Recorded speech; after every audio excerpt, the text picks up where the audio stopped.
dive into a story where ingenuity and courage face overwhelming power and numerical superiority. This at sea is not just a battle. It is a clash in which a flotilla, clearly at a disadvantage, writes an epic page in the history of naval warfare. Join us on a short journey through the waters of the Mediterranean Sea and discover how strategy and courage can change destiny. Get ready. The story is about to begin. But before we set sail, click the notification bell so you'll know when I upload a new video. It's a small gesture that will help me a lot. Now, let's continue. It was the summer of 1621. The 12 years' truce had come to an end, and the Dutch were eager to resume the war. Spain, for its part, wanted to strike a heavy blow against Dutch interests. The chosen target was the maritime trade of the United Provinces in the Mediterranean Sea. Spanish spies in Venice had received information that a flotilla of around 30 ships was gathered there, loading valuable goods coming from the east. The Spanish plan was to combine the fleet of the Ocean Sea with the Portuguese squadron of 9 ships under the command of Frederick de Toledo y Osorio, as well as the fleet of the 4 Cantabrian towns with another 9 ships. The total force was expected to reach 22 ships, enough to destroy any merchant convoy. Orders were given so that by the 1st of August the fleets would meet in the waters of Cape St. Vincent. But the lack of artillery with which the Portuguese and Cantabrian ships were equipped became such a serious problem that it was impossible for them to sail on time. For that reason, on July 31st, the fleet of the Ocean Sea left Cadiz and headed toward the meeting point, where it was supposed to wait for the other squadrons to arrive. Soon it became clear that Frederick would have to face the enemy alone. He had only 7 galleons, 6 of which were considered relatively modest, along with 2 small pataches. Fortunately, among his ships was the formidable galleon Santa Teresa, one of the largest and most powerful ships of its time, with nearly 1,000 tons of sheer sailing power.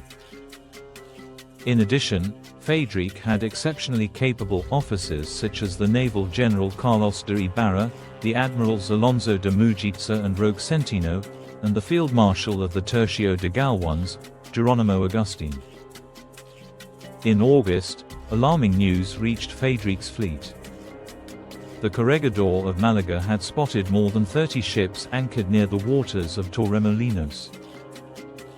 Frederick decided to position himself in the waters of the Bay of Algeciras and wait for the Dutch convoy. On the 9th of August, Dutch sails appeared on the horizon. The admiral ordered the 2 pataches to conduct reconnaissance. They confirmed that it was the vanguard of the Dutch fleet.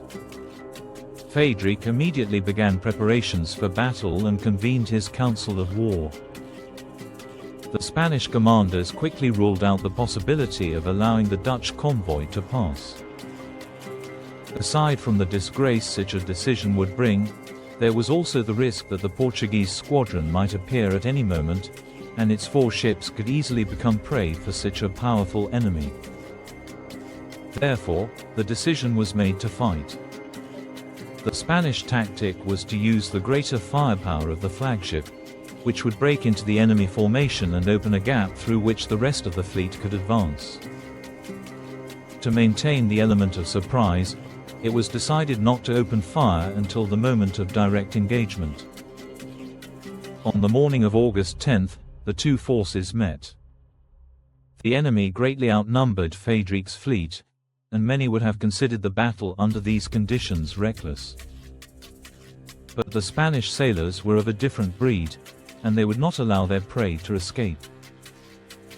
The Dutch warships formed a crescent formation to provide maximum protection for the merchant ships.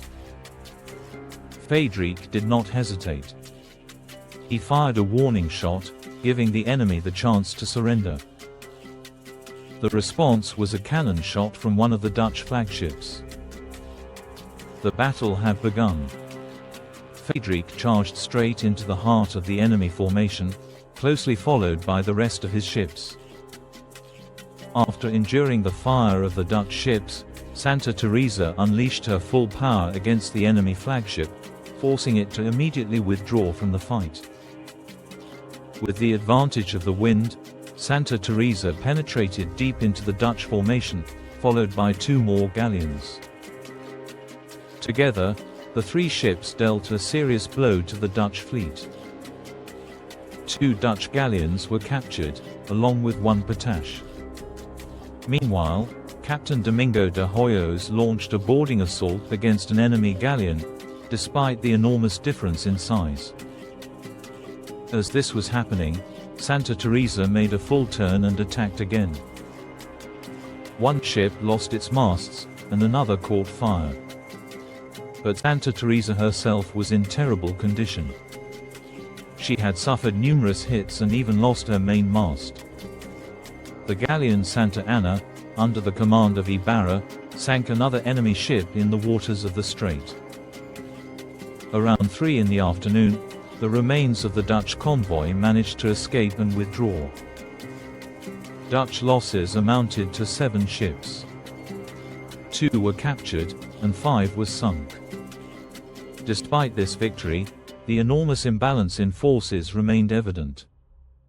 Most of the Dutch ships managed to reach their ports with their valuable cargo.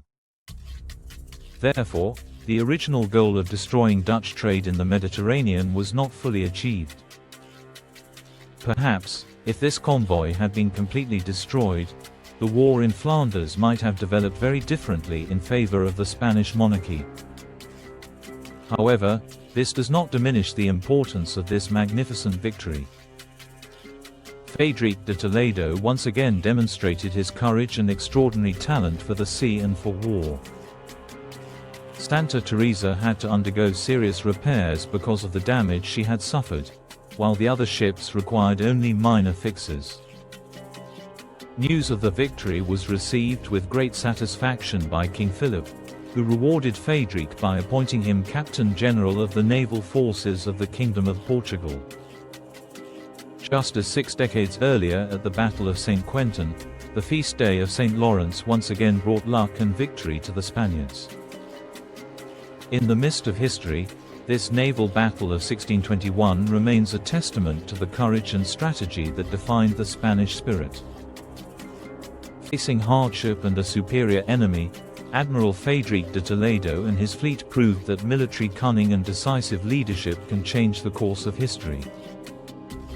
Although the victory did not fully stop Dutch trade in the Mediterranean, this clash remained in the annals of history as a moment of glory and exceptional tactical mastery. This episode, honored and celebrated, highlights not only naval skill but also the unbreakable spirit of struggle. It reminds us that it is precisely in moments of the greatest trials that the greatest demonstrations of strength and leadership are born.